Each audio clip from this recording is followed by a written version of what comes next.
नमस्ते छात्रों, मैं हूं श्री गायकवाड़ आर्यल। ज्ञान समृद्धि दिशा पर आपका हार्दिक स्वागत। आज हम कक्षा 9वीं का पाठ 8वां वीर भूमि पर कुछ दिन इसका स्वाध्याय देखते हैं।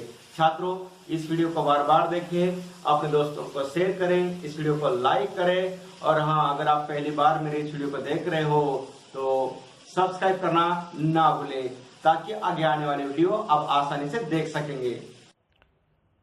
छात्रों, ये जो स्वाध्याय है वीरभूमि पर कुछ दिन, इस पर आधारित ये कृति पत्रिका पर आधारित है।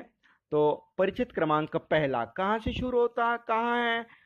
परिचित क्रमांक पहला पाठ्य पुस्तक पृष्ठ क्रमांक 26 पर है। छात्रों, कहाँ से शुरू होता है?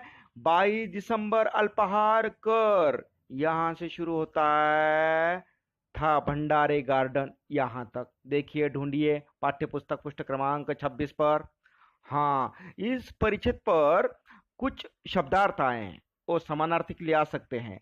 अल्पाहार का मतलब नाश्ता, विशालतम सबसे बड़ा, सज्जित सजा हुआ, अलंकृत, ऐश्वर्य धन संपत्ति, विलास आनंद मनोविनोद, आमोद प्रमोद मन बहलाव, नियुक्त तैनात, क्रियाकलाप व्यक्ति द्वारा किया गया विशिष्ट कार्य। मॉडल मतलब प्रतिकृति, मतलब उसे मॉडल कहते हैं। चिपकना, यहाँ देर तक ठहरना, ऐसा होता है। छात्रों, इस परिच्छेद पर आधारित आपको कृतियां करनी है। पहली कृति मतलब पहला प्रश्न है, निम्नलिखित परिच्छेद पढ़कर दी गई सूचनाओं के अनुसार कृतियां कीजिए। कृति पहली आकलन कृति है। आकलन कृति, उत्तर लिखिए। क्या लिखना है आपको? दो ऐसे प्रश्न बनाकर लिखिए जिनके उत्तर निम्नलिखित शब्द हो। पहला शब्द कौन सा है उत्तर का? उमेद सिंह, ये उत्तर आना चाहिए, ऐसा प्रश्न बनाइए। दूसरा शब्द उत्तर का है छीतर झील के, ये उत्तर आना चाहिए, ऐसा प्रश्न बनाइए। तो प्रश्न कैसे बनेंगे छात्रों? उमेद सिंह प्रश्न पहला होगा उमेद सिंह के लिए, उमेद भवन का निर्माता कौन था? हो गया प्रश्न, आपको उत्तर लिखने की जरूरत नहीं, अर्थात उमेद सिंह ये निर्माता है, लेकिन उत्तर लिखने की जरूरत नहीं है। दूसरा, छीतर झील के समीप, उमेद भवन किसके समीप बना था? अर्थात सीतर झील के पास, लेकिन आपको उत्तर लिखने की जरूरत नहीं, खाली प्रश्न निर्माण करना है। अगला प्रश्न है छात्रों नंबर 2 का, यहां आकृति पूर्ण कीजिए। उमेद भवन को प्राप्त गौरव, उमेद भवन को कौन सा गौरव प्राप्त है? उमेद भवन को प्राप्त गौरव विश्व का विशालतम भवन है, ये सबसे बड़ा मशहूर विख्यात भवन, विश्व का विशालतम भवन में से एक है। दूसरे प्रश्न में दूसरा प्रश्न वो है वर्तमान समय में उमेद भवन का उपयोग। अब वहां कैसा उपयोग लिया जाता है उस भवन का? ओ, वर्तमान समय में उमेद भवन का उपयोग शाही परिवार का निवास है, कुछ कमरे में शाही परिवार का निवास, तो और एक कई कमरों में शानदार होटल है, ऐसा उपयोग किया जाता है। कृति क्रमांक दूसरी आकलन कृति, सही विकल्प चुनकर पूर्ण वाक्य फिर से लिखिए। उमेद भवन बनकर तैयार हुआ था कितने सालों में? 3 वर्ष में, 30 वर्ष में, 20 वर्ष में? आपको उत्तर लिखना है चुनकर, पर परिच्छेद में ढूंढिए, देखिए। हाँ, 20 वर्ष में। कितने वर्ष में? 20 वर्ष में। उत्तर क्या है? 20 वर्ष में। और दूसरा प्रश्न छात्रों, उमेद भवन होटल में चाय कॉफी के 1 कप का मूल्य मतलब कीमत कितनी है? 50 रुपए, 100 रुपए, 1000 रुपए? हाँ, ढूंढिए परिच्छेद में, कितनी है? 1000 रुपए है। कितनी है कीमत एक चाय की? 1000 रुपए। छात्रों, अगला प्रश्न है, आकृति पूर्ण कीजिए। महल के म्यूजियम के दर्शनीय धरोहर कैसे हैं? महल के म्यूजियम की दर्शनीय धरोहर कैसी हैं? वहां के राजाओं के क्रियाकलाप और वहां के राजाओं का युद्ध कौशल। कृति क्रमांक तीसरी, शब्द संपदा कृति, अधोरेखांकित शब्द का संधि विग्रह कर उसके प्रकार बताओ। छात्रों, संधि के वीडियो आप देख लीजिए, आप जल्दी समझ जाएंगे। आपको यहाँ जो अधोरेखांकित शब्द किए हैं उसका विग्रह करना, संधि विग्रह करना है। तो पहला वाक्य, सब कुछ इतना सुंदर सजीव और मनोहर था, तो तो मनोहर शब्द को अधोरेखांकित किया गया, उसका संधि विग्रह करना है। दूसरा वाक्य, हंस सुंदर व उज्जवल था, उज्जवल इसे अधोरेखांकित किया गया है। तो उत्तर कैसा होगा देखिए, पहला शब्द है मनोहर, मनोहर ओ की मात्रा यहां लगी है, तो उसका होता है विग्रह मन, विसर्ग चिन्ह, मन के बाद विसर्ग चिन्ह, धन हर। मन न आया है, न, न का अर्थ होता है विसर्ग साथ, न जो है वो हलंत नहीं है, अ है, लेकिन उसके साथ ही क्या है, विसर्ग चिन्ह है, इसलिए न विसर्ग चिन्ह और ह, इसका हो गया विसर्ग संधि। क्या हो गए, न विसर्ग चिन्ह के साथ धन ह, विसर्ग चिन्ह होने की वजह से ये संधि प्रकार स्वर संधि, व्यंजन संधि और विसर्ग संधि में से विसर्ग संधि है। दूसरा शब्द आया है उज्जवल, जब ज आता है आधा हलन ज, तो उसका त बन जाता है, हलन त बन जाता है। हलन त का मतलब उसके त के साथ अ लगा हुआ नहीं है। तो संधि शब्द कौन कौन से शब्दों की हुई हैं, वर्णों की हुई हैं, हलंत की और हलंत ज की हुई है। त भी व्यंजन है, अगर पूरा त होता तो उसके साथ अ होता, यहाँ अ नहीं है, इसलिए हलंत क्या है, व्यंजन है, और इधर उसके आगे जोड़ क्या है, हलंत ज है, मतलब व्यंजन व्यंजन व्यंजन संधि होती है।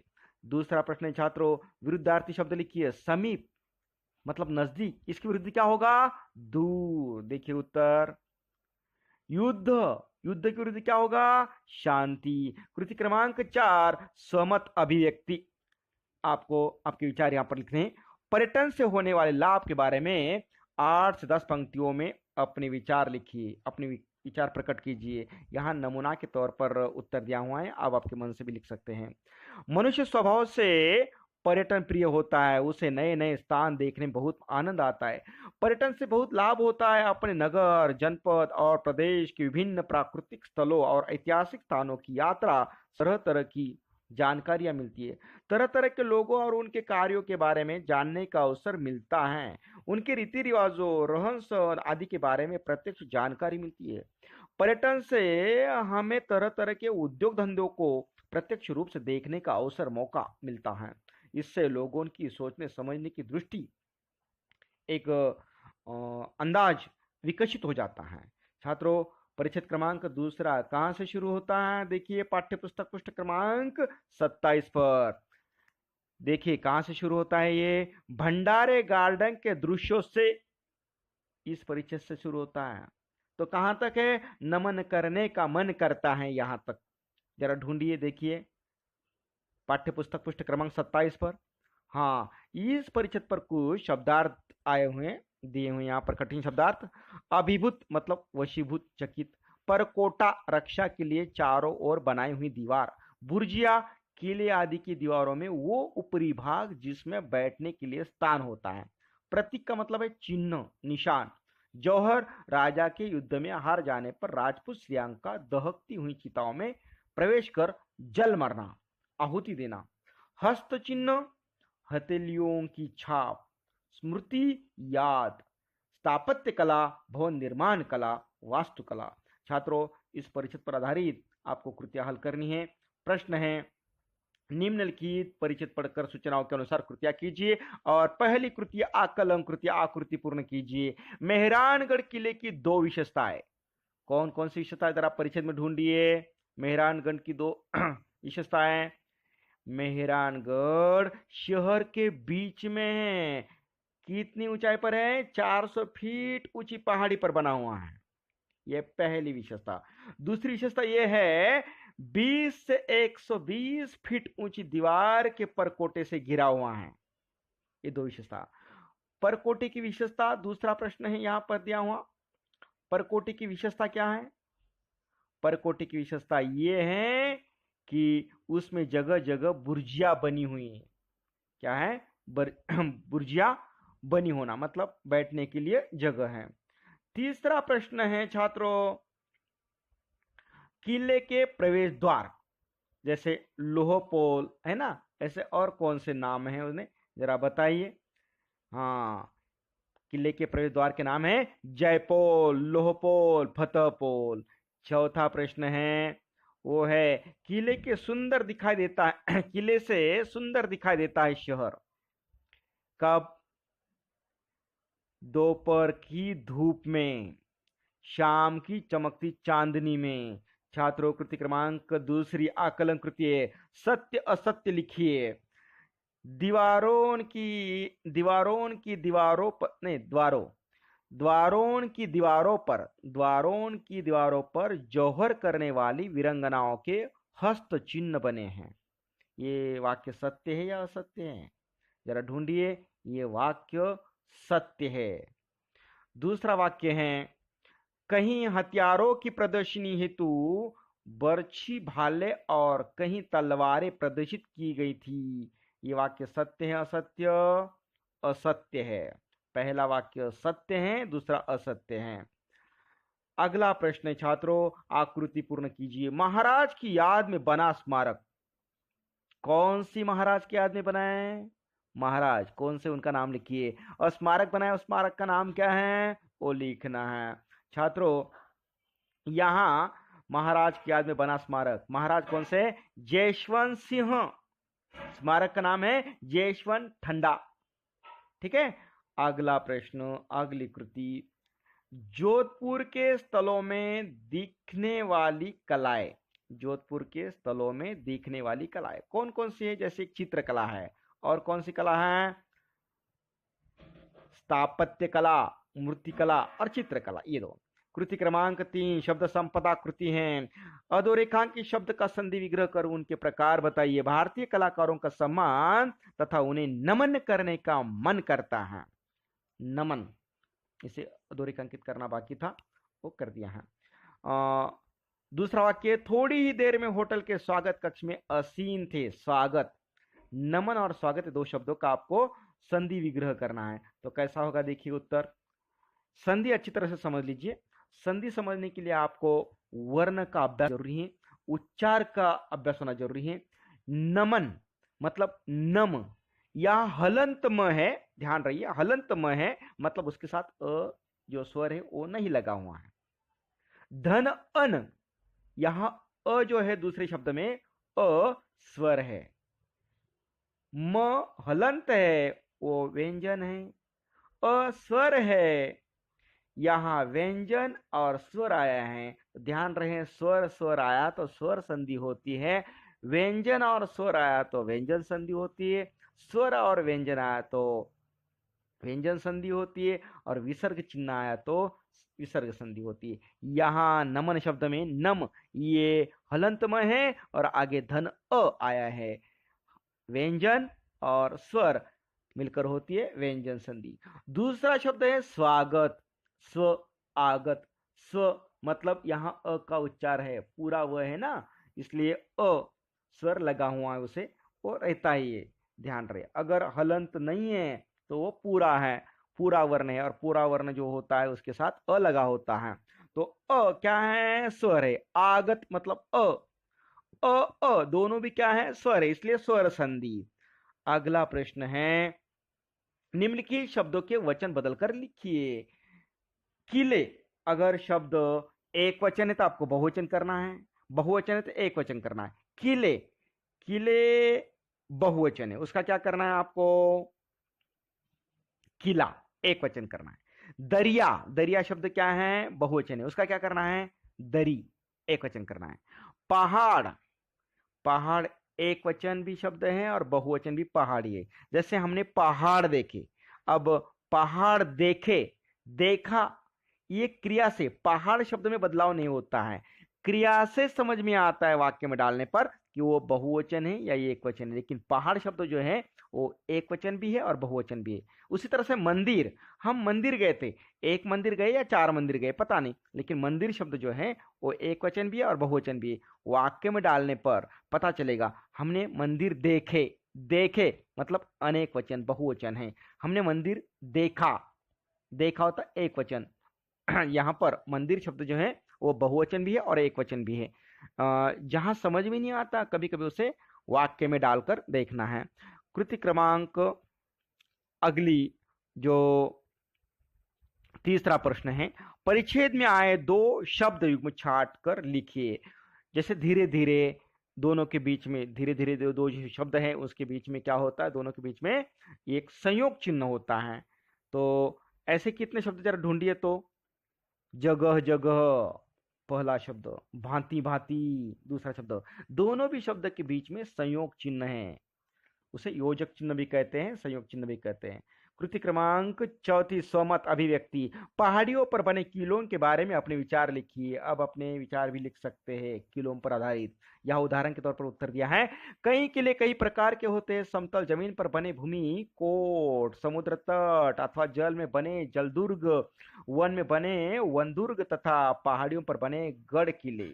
पहाड़ियों पर बने किले अनेक कारणों से बहुत उपयोगी होते हैं। ये किले बहुत ऊंचाई पर स्थित होते हैं। इन किलों से आसपास से दूर दूर तक के क्षेत्रों पर नजर रखी जा सकती है या रखी जा सकती थी। शत्रु की ओर से की जाने वाली किसी तरह की गतिविधि पर किले से नजर रखी जा सकती थी। सुरक्षा की दृष्टि से गढ़ किले बहुत उपयोगी होते थे। शत्रु द्वारा आक्रमण किए जाने की स्थिति में इन किलों से शत्रु का सामना करना बहुत आसान होता था। किलों पर शत्रु के लिए पहुंचना लोहे के चने चबाने के बराबर होता था। पहाड़ियों से दुश्मन पर वार करना बहुत आसान होता था। इस प्रकार पहाड़ियों पर बने किले अनेक दृष्टि से अत्यंत उपयोगी होते थे। छात्रों, परिच्छेद क्रमांक तीसरा कहाँ से शुरू होता है? देखिए, यह परिच्छेद शुरू होता है पहले यहाँ, मतलब कहाँ, जैसलमेर का सबसे, यहां से शुरू होता है, अपने गंतव्य पर पहुंच गए। यह परिचित कहाँ है? पाठ्य पुस्तक पृष्ठ क्रमांक 27 पर आरंभ होता है और पाठ्य पुस्तक 28 पर समाप्त होता है। देखिए, ढूंढिए पुस्तक में। यहाँ पर शब्दार्थ आए हैं इस परिचित पर आधारित। हवेली मतलब बड़ा मकान, कलात्मक जिसमें कला का प्रदर्शन हुआ हो, वास्तुशिल्प भवन बनाने की कारीगरी, पारदर्शक आर पार दिखाई देने वाले झरोके, दीवार में बनी जलदार छोटी खिड़कियां, करिश्मा अद्भुत काम, प्रतीक्षा इंतजार, रोमांचक रोमांच उत्पन्न करने वाला, गंतव्य स्थान जहां किसी को जाना हो वो स्थान। छात्रों, आपको यहाँ कृतियां हल करनी है। प्रश्न है, निम्नलिखित परिच्छेद पढ़कर सूचनाओं के अनुसार कृतियां कीजिए। पहली कृति आकलन कृति, संजाल पूर्ण कीजिए। पटवा की हवेलियों की आश्चर्यचकित कर देने वाली विशेषताएं कौन सी है? कौन सी है जरा देखिए तो। ये है जालियोन का मकान, पारदर्शक झरोके और सीपियों और कांच का काम। चौथी विशेषता है सोने की कलम से की गई चित्रकारी। छात्रों, अगली कृति है हवेलियों की छतों का आधार। हवेलियों की छतों का आधार कैसा है? आधार खूबसूरत पत्थर के खंबे, ये आधार है। अगली कृति है छात्रों, रेत की चादर यानी क्या? रेत की चादर का मतलब क्या होता है? तो रेत की चादर यानी क्या? दूर दूर तक फैली हुई मोटी रेत, ज्यादा दूर तक फैली हुई रेत ही रेत दिखाई देना, मतलब चादर रेत की। अगला प्रश्न है, समग्राम में पहुंचने के लिए एकमात्र सवारी किसके जरिए, कौन सा साधन था समग्राम में पहुंचने के लिए? कौन सी सवारी हो? वो है अर्थात ऊंट। कौन सा है? ऊंट। आकलन कृति दूसरी, उत्तर लिखिए। ऊंट की सवारी करने के बाद लेखिका की स्थिति कैसी हुई? तो मन में डर और आनंद का भाव, ये लेखिका का एक स्थिति हुई या उसका भाव रहा, या उनका मन वैसा करने लगा। डर भी था और आनंद का भाव भी था। दूसरा प्रश्न है, ऊंट की सवारी का अनुभव रोमांचकारी और मनोरंजक था, ये दर्शाने वाला वाक्य कौन सा है? क्या कहते हैं वहां लेखक? सभी की हृदय गति वैसी ही धड़क रही थी जैसी हमारी। छात्रों, यहां आपको जोड़ियां मिलानी है, तो जोड़ियां देखिए, अगुट और बगुट। अगुट में कुछ नाम दिए हैं और उनकी विशेषता बगुट में है। पहला है रेगिस्तान का जहाज। रेगिस्तान का जहाज किसे कहते हैं? अर्थात ऊंट को कहते हैं। मखमली गद्दे किसे कहते हैं? रेत को। रंग बिरंगी पोशाक किसने पहने? पर्यटक ने। पर्यटकों की मंजिल क्या है? सूर्यास्त। आप देखिए उत्तर यहां पर, रेगिस्तान का जहाज ऊंट है, मखमली गद्दे रेत है, रंग बिरंगे पोशाक पर्यटक है और पर्यटकों की मंजिल है सूर्यास्त। कृति क्रमांक 3, शब्द संपदा कृति। अधोरेखांकित शब्दों का संधि विग्रह करके उसके प्रकार बताओ। जैसे उदाहरण यहाँ पहला वाक्य दिया है, हमारी मंजिल थी सूर्यास्त केंद्र बिंदु। अधोरेखांकित शब्द है सूर्यास्त। दूसरा वाक्य है, रेखांकित प्रत्येक लोकोक्ति को सोधारण लिखो। या इस वाक्य में रेखांकित, लोकोक्ति और सोधारण 3 शब्द हैं, इनका आपको संधि विग्रह करना है। तो कैसा होगा देखिए इधर ध्यान से। पहला शब्द है सूर्यास्त, मतलब सूर्य धन अस्त। सूर्य य के साथ अ लगा हुआ है तो हो गया अ। धन अस्त, उसका पहला अक्षर मतलब वर्ण है अ आए तो होती है स्वर संधि। अगला शब्द है रेखांकित। रेख, ख के साथ भी अ आया हुआ है। आगे अंकित, यहां भी अ आया हुआ है। अ आए तो होती है स्वर संधि, मतलब स्वर आए तो स्वर संधि। तीसरा शब्द है लोकोक्ति। लोक, क के साथ आया है अ। आगे शब्द है उक्ति, क के साथ अ स्वर है और उ ये भी स्वर है। स्वर आए तो स्वर संधि। सोधारण मतलब स उदाहरण, स के साथ अ आता ही है, ये हलंत स नहीं है, पूरा स है, इसलिए उसके साथ अ है। अ क्या हुआ? स्वर। उदाहरण उ क्या है? स्वर। अ और उ दोनों भी स्वर है, स्वर आए तो स्वर संधि। अगला प्रश्न है छात्रों, परिच्छेद में आई विरुद्धार्थी शब्दों की जोड़ियां चुनकर लिखिए। परिच्छेद में कुछ शब्द ऐसे आए हैं, उनकी जोड़ियां हैं, तो आप जरा ढूंढिए और लिखिए। नर शब्द आया और नारी भी आया।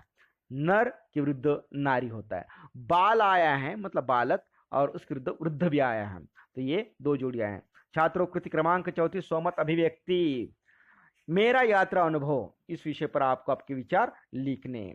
यहाँ उत्तर नमूने के तौर पर दिया है, क्रिसमस की छुट्टियां में मैं अपने सहपाठियों के साथ ब्रजेश्वरी की यात्रा पर गया था। हमारे साथ हमारी कक्षा के शिक्षक भी थे।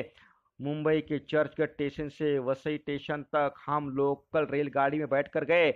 मैंने पहली बार लोकल रेलगाड़ी से इतनी लंबी यात्रा की थी। रेलगाड़ी में मुझे खिड़की की सीट मिली थी, इसलिए रास्ते भर मुझे खिड़की से बाहर तरह तरह के दृश्य देखने बहुत मजा आया। 1.5 घंटे की यात्रा करके हम वसई पहुंच गए। वहां से एसटी बस से हम ब्रजेश्वरी पहुंचे। मुंबई की भीड़ भाड़ से दूर आकर खुले में हमें बहुत मजा आया। ब्रजेश्वरी मंदिर में हमने देवी जी के दर्शन किए, फिर वहां गर्म पानी के कुंड में स्नान किया। भोजन के बाद हमने अंताक्षरी का आनंद लिया। शाम को लौटते समय हमने गणेशपुरी आश्रम देखा। इस यात्रा में हमें बड़ा मजा आया। मुझे इस यात्रा की याद बार बार आती है। छात्रों, परिचित क्रमांक 4 कहाँ से शुरू होता है, कहाँ है? ये परिचित क्रमांक 4 पुष्ट क्रमांक मतलब पन्ना नंबर 29 पर है। पाठ्य पुस्तक में देखिए, पन्ना नंबर मतलब पृष्ठ क्रमांक 29 निकालिए और वहां देखिए परिच्छेद, जैसलमेर से चित्तौड़, ये जो परिच्छेद है ना, यहां से शुरू होता है, मिले प्रतीत होते हैं यहां तक। ढूंढिए। इस परिच्छेद पर आधारित कुछ कठिन शब्दार्थ आए हैं। स्वाभिमानी स्वाभिमानी मतलब अपनी प्रतिष्ठा या गौरव का ध्यान रखने वाला। देशभक्त जो अपने देश को सच्चे हृदय से चाहता हो ऐसा। सर्वस्व सारी संपत्ति, न्योच्छार करना, समर्पित करना। शैया बिछोना, बिस्तर। स्वामी भक्त अपने स्वामी की निष्ठापूर्वक सेवा करने वाला। बासिंदे मतलब निवासी। अभिव्यक्त प्रकट, जाहिर।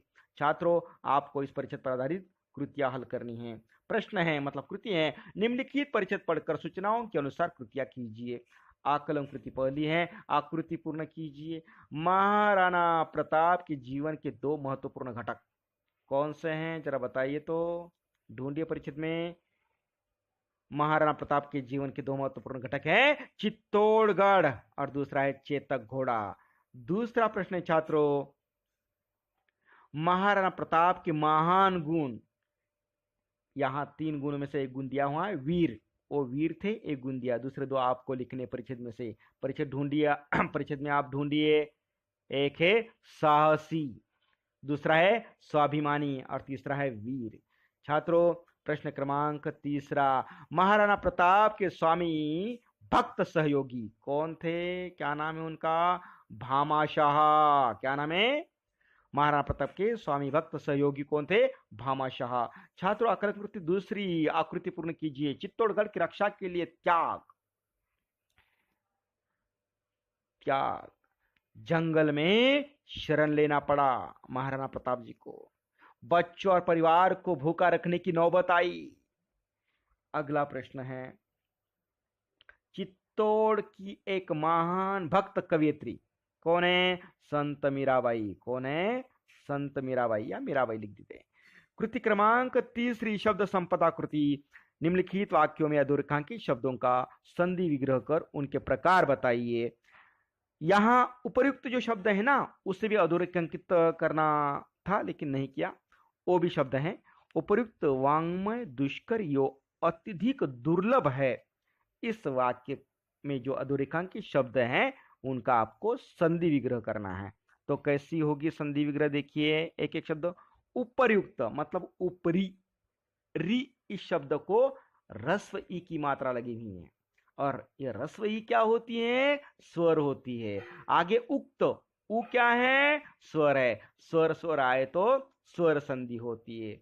अगला शब्द है वांग्मय, यहां वांग्मय द जैसा दिखने वाला वो न है, उसका उच्चारण न होता है, तो वांग्मय। वो जो अब व्यंजन में अगर देखेंगे तो वर्ण की एक एक वर्ग होते हैं, वर्ण के एक एक होते हैं, क का वर्ग, स का वर्ग, त का वर्ग, प का वर्ग, त का वर्ग, ऐसे वर्ग होते हैं। तो ये जो न है ना, ड जैसे दिखने वाला, ये कौन से वर्ग में आता है, क के वर्ग में आता है, पहले ही वर्ग में आता है, क के वर्ग में आता है ना, वांग्मय, वांग्मय, उसका न न ऐसा उच्चार होता है। तो इसका उच्चारण के साथ वाक, हलंत क आया है, हलंत क, उसका विग्रह हलंत क।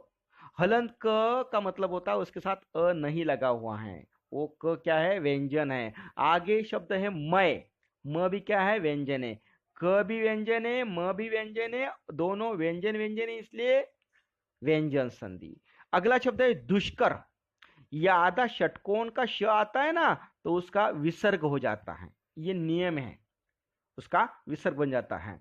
तो दु विसर्ग चिन्ह कर, दु विसर्ग चिन्ह और कर, अर्थात दु उसके साथ क्या है, विसर्ग चिन्ह है, मतलब विसर्ग आया है। आगे क, ये क्या है, व्यंजन है, लेकिन विसर्ग चिन्ह आया तो विसर्ग संधि होती है। अत्यधिक मतलब अति अधिक, अति धन अधिक, अति, इस टी को रस्व ई की मात्रा लगी है, मतलब इसके साथ ई लगी हुई है, और ये जो ई है ना, ये स्वर है। अधिक इस शब्द में अ स्वर है, मतलब स्वर स्वर आए तो स्वर संधि। दुर्लभ, हलंत्र, ऊपर जो रफार दिखता है ना मराठी का, तो उसे हलंत्र कहते हैं। हलंत्र जब ऐसा ऊपर आता है ना, तो उसका विसर्ग हो जाता है विग्रह करते समय। तो दु विसर्ग धन लभ, मतलब दु विसर्ग के साथ आया है, आगे ल है, ल व्यंजन है, दु ये विसर्ग है, तो विसर्ग संधि हो गई। छात्रों कृति क्रमांक 34, स्वमत अभिव्यक्ति, देशभक्ति की भावना आवश्यक विषय पर अपने विचार लिखिए। आप अपने विचार भी लिख सकते हैं। जिस देश में हम रहते हैं, जिसका अन्न जल खा पी कर हम बड़े होते हैं और लोगों के सामने गर्व से अपने आप को जिस देश का वासी बताते हैं, उस देश के प्रति हमारे मन में प्यार होना स्वाभाविक है। ऐसे ही देशभक्ति, ऐसे ही देशभक्त बहुत सारे हमारे देश में होकर गए हैं। इसे ही देशभक्ति कहते हैं। देशभक्त के मन में अपने देश के लिए उन्नति और कल्याण की भावना होती है। वो उसकी सिद्धि के लिए प्रयत्न करता है। देश पर आपत्ति आती है तो देशभक्त की बेचैनी बढ़ जाती है। वो अपने सामर्थ्य के अनुसार उससे निपटने में अपना सहयोग देने के लिए आतुर हो उठता है। हमारे महान नेताओं का देश के लिए त्याग और संघर्ष उनकी देशभक्ति का ही परिणाम है। हमारे सैनिक देश की रक्षा के लिए अपनी जान की बाजी लगा देते हैं। प्रत्येक व्यक्ति में देशभक्ति की भावना होनी चाहिए और अपने देश को अपने स्वार्थों से ऊपर रखना चाहिए। छात्रों, परिच्छेद क्रमांक 5वां, निम्नलिखित परिच्छेद पढ़कर सूचनाओं के अनुसार कृतियां कीजिए। ये आपको कृति है, लेकिन परिच्छेद कौन सा है, कहाँ है? परिच्छेद क्रमांक 5वां है, पाठ्य पुस्तक पृष्ठ क्रमांक 29 पर। आप किताब निकालिए और वहां देखिए कहां से शुरू होता है, कहां जाता है। इस यहां से शुरू होता है ये परिच्छेद। तो हमारा शत शत नमन यहां समाप्त होता है। छात्रों, इस परिच्छेद में कुछ कठिन शब्दार्थ आए। गढ़, गढ़ का मतलब किला। गढ़ैया मतलब बहुत छोटा किला। दर्शनीय, देखने लायक। प्रतिमा, मूर्ति। स्तंभ, खंबा। प्रतिबिंबित, किसी वास्तु के एक ओर प्रकाश होने के कारण दूसरी ओर पड़ने वाली उसकी छाया। वीरांगना, वीर श्री। परास्त करना, हराना। जज्बा मतलब भाव, भावना। रंच मात्र मतलब बिल्कुल कम। अत्युक्ति मतलब जिसे बहुत बढ़ा चढ़ाकर कहा गया हो। ओ, नमन, नमस्कार। छात्रों, कृतियां हल करते हैं। कृति पहली, आकलन कृति। दो ऐसे प्रश्न बनाकर लिखिए जिनके उत्तर निम्नलिखित शब्द हो। पहला शब्द है गढ़, दूसरा शब्द है गढ़ैया। तो प्रश्न कैसे होंगे? पहला प्रश्न होगा चित्तौड़गढ़ गढ़ों में क्या है? गढ़ों में गढ़, चित्तौड़गढ़। तो प्रश्न कैसा होगा? चित्तौड़गढ़ गढ़ों में क्या है? आपको यही प्रश्न लिखना है, उत्तर लिखने की जरूरत नहीं। दूसरा शब्द गढ़ैया के लिए, चित्तौड़गढ़ के सामने बाकी गढ़ क्या है? चित्तौड़गढ़ के सामने बाकी गढ़ क्या है? अर्थात गढ़ैया मतलब छोटे किले। आपको उत्तर लिखने की जरूरत नहीं, आपको खाली प्रश्न निर्माण करना है। अगली कृति है, आकृति पूर्ण कीजिए। चित्तौड़गढ़ में स्थित ऐतिहासिक स्थान। तो कौन कौन से स्थान है जरा देखिए तो। कुंभा महल, विजय स्तंभ, पद्मिनी महल, जौहर कुंड। छात्रों, कृति क्रमांक दूसरी, आकलन कृति। आकृति पूर्ण कीजिए। जिसके शौर्य का प्रमाण है विजय स्तंभ। किसके शौर्य में बनाया था विजय स्तंभ? जरा देखिए, महाराणा कुंभा। जिनके शौर्य में प्रमाण है विजय स्तंभ, किनके शौर्य का प्रमाण है वो? महाराणा कुंभा के। अगली कृति है, चित्तौड़गढ़ में स्थित स्थान। चित्तौड़गढ़ में कौन कौन से स्थान हैं?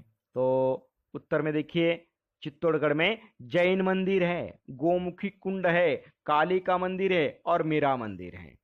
तीसरी कृति है छात्रों, भारत के प्रसिद्ध दर्शनीय स्थल। भारत के प्रसिद्ध दर्शनीय स्थल कौन कौन से हैं जरा बताइए। एक है ताजमहल, दूसरा लाल किला, तीसरा कोणार्क का सूर्य मंदिर, चौथा है चार मीनार। कृति क्रमांक दूसरी, प्रश्न दूसरा वो होगा, केवल एक शब्द में उत्तर लिखिए। वीर जवानों का वो देश जो धरती का गहना है, कौन सा देश है वो? जरा देखिए उत्तर, कौन सा देश है? अर्थात भारत। कौन सा है? भारत। छात्रों, अगला प्रश्न है, महाराणा प्रताप के घोड़े का नाम। महाराणा प्रताप का जो घोड़ा था उसका नाम क्या था? अर्थात चेतक। क्या नाम था? चेतक। छात्रों, कृति क्रमांक 3, शब्द संपदा कृति। निम्नलिखित शब्दों के मानक रूप लिखिए, मतलब शुद्ध रूप लिखिए। यहां अशुद्ध रूप दिए हुए हैं, उसे आपको ठीक करना है। जैसे पहला शब्द है विद्या। यहां पर जो द्य दिया हुआ है ना, द्य, ऐसा हिंदी में नहीं लिखते। हिंदी में लिखते समय आपको हलंत द लिखना पड़ता है, उसे य की जो मात्रा वो जोड़नी पड़ती है। तो कैसा होगा वो? जरा देखिए तो, यहां ध्यान रहे, मानक वर्तनी। विद्या, यहां उत्तर कर दिया है वी, हलन द उसे य और य को आ की मात्रा, ऐसा लिखना है। चाहिए, ये जो है ना, चाहिए में पहले ये, तो ये व्यंजन का वर्ण है, ये नहीं चाहिए। यहां स्वर में जो ये की मात्रा है ना, वो चाहिए। दूसरा शब्द है ब्रह्म। ब्रह्म ऐसा नहीं लिखते हिंदी में, ब्र हलंत ह म ऐसा होना है। चौथा शब्द है ढूंढना। ढूंढना या ढूंढना, ढूंढना ऐसा है, तो आपको ढूंढना लिखना है। ढूंढना अगर लिखना है तो ढू पर आपको चंद्र बिंदु लगाना है, और जो दूसरा ढ है उसके नीचे बिंदी लगाना है, तब होता है वो मानक वर्तनी में। दूसरा प्रश्न है छात्रों, वो है निम्नलिखित तत्सम मतलब संस्कृत के शब्दों के तद्भव मतलब परिवर्तित रूप लिखिए। कर्म, कर्म के लिए कौन सा शब्द है? कर्म ये संस्कृत शब्द है, उसके लिए परिवर्तित कौन शब्द है? काम। दुग्ध, दुग्ध के लिए कौन शब्द है? दूध। ये ध्यान रहे, कर्म के लिए काम, दुग्ध के लिए दूध। अग्नि, अग्नि के लिए आग। अश्रु, अश्रु के लिए आंसू। छात्रों, यहां आपको एक कृति दिए हैं, दिए गए शब्दों के वर्णों का उपयोग करके 4-5 अर्थपूर्ण शब्द तैयार कीजिए। और आपको यहां वर्ण का समूह दिया है लोहपथगामिनी। लोहपथगामिनी ये शब्द समूह या ये शब्द आपको दिया है, उसमें से बहुत सारे शब्द आपको निर्माण करने अलग अलग वर्ण लेकर। तो कैसे होंगे? लो, लो मतलब आग की ज्वाला। आप दिया जलाते हैं, दिया जलाने पर जो ऊपर ज्वाला होती है ना दिए की, उसे कहते लो। मतलब ऐसे बहुत सारे शब्द आप समझ जाएंगे। लो, लो का मतलब आग की ज्वाला। दूसरा है लोह, ये शब्द बन जाता, लोह का मतलब लोहा, मराठी में उसे लोखंड कहते हैं। अगला शब्द बनता है पथ। पथ का मतलब होता है मार्ग, रास्ता। और गामिनी, गामिनी मतलब चलने वाला। गाथ मतलब एश, कीर्ति। लौनी, लौनी का मतलब है मक्खन। और पगा मतलब पगड़ी। छात्रों, स्वमत कृति चौथी अभिव्यक्ति। मैं पाठशाला जा रहा था, रास्ते में एक युवक अपनी मोटरसाइकिल आड़ी टेढ़ी चलाते अपनी कलाबाजियां दिखाते हुए तथा जोर जोर से हॉर्न बजाकर लोगों को परेशान कर रहा था। उसे देखकर मेरे मन में विचार आए।